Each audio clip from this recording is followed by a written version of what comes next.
Part 4 is formulating a hypothesis. So what is a hypothesis? It's an informed prediction about the outcomes of a specific study. For example, based on the findings from previous studies, we hypothesize that individuals who experience ostracism in a neutral social situation will seek more solitude than individuals who did not experience ostracism. So a good hypothesis is based on a solid question. So you asked a good question in the first place. Then number 2, you did your background research. So you've discovered what previous researchers said. So you know that your hypothesis is based on a firm foundation. Then you make sure it's testable. So in this example in the picture, she's looking at a particular study to see how flowers will grow.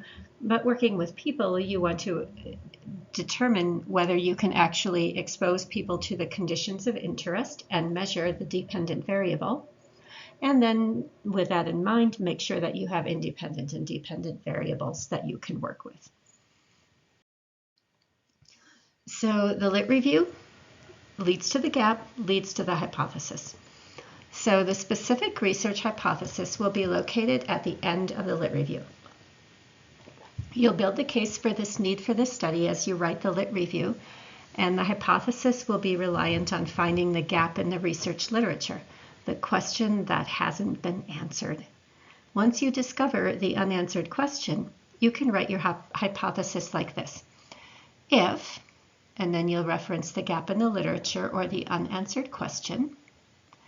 By, then you will explain what you will do that previous studies had not done. Then explain what the outcome for participants is expected to be. And because, what reason in the research literature leads you to this prediction?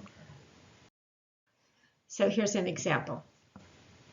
Imagine that you're interested in the impact of video game play on irritability, and previous research has not examined this question.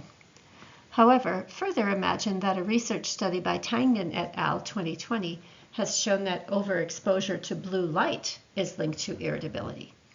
You could then say, if, and then you could explore the specific linkage between video game play and irritability in young children. And then by comparing irritability levels in boys experiencing either video game or board game play for an hour, then we hypothesize that irritability will be lower in the board game players than in the video game players.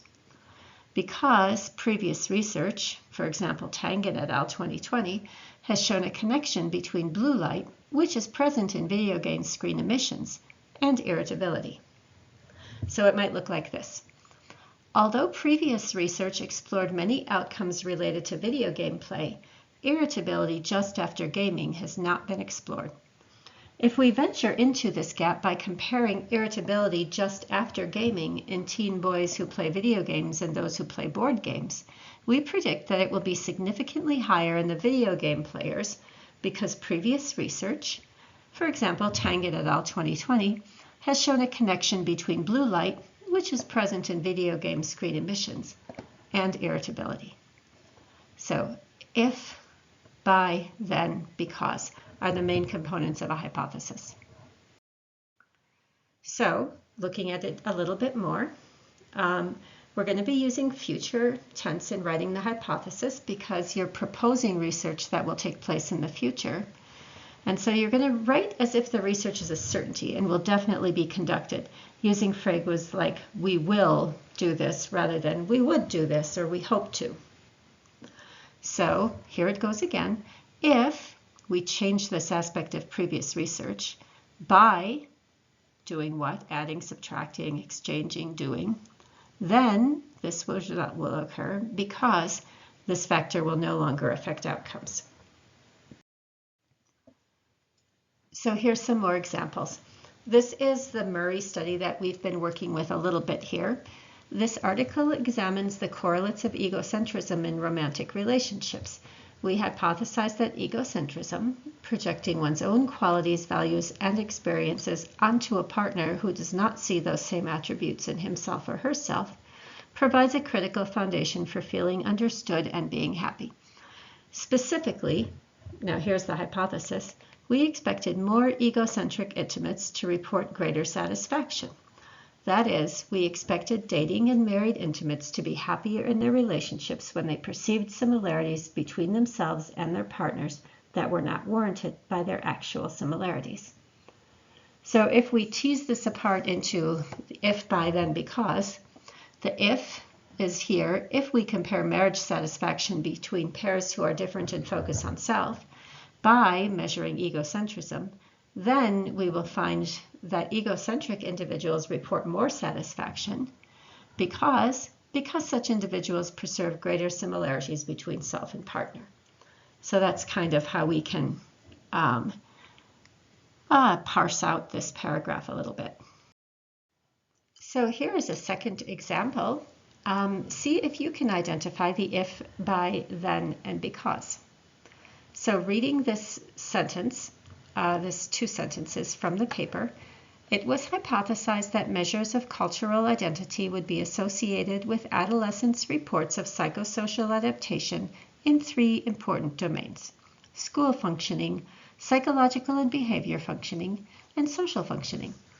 Including a range of prosocial and problematic indicators allowed us to specify patterns of risk and protection for Navajo youth. So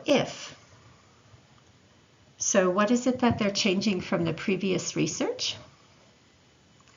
If we identify patterns of risk and protection for Navajo youth, and what are they going to do to identify these patterns? By including a range of prosocial and problematic indicators. Then what would we expect to find? Then we will find linkages among adolescents' reports of psychosocial adaptation in three important domains. Because, and this was stated earlier, not directly in this sentence, because cultural identity is a key dimension of psychosocial adaptation expected to impact these areas. So these authors too did it a little indirectly. You're going to do it quite directly in your paper because we're just learning these skills. So some tips and suggestions.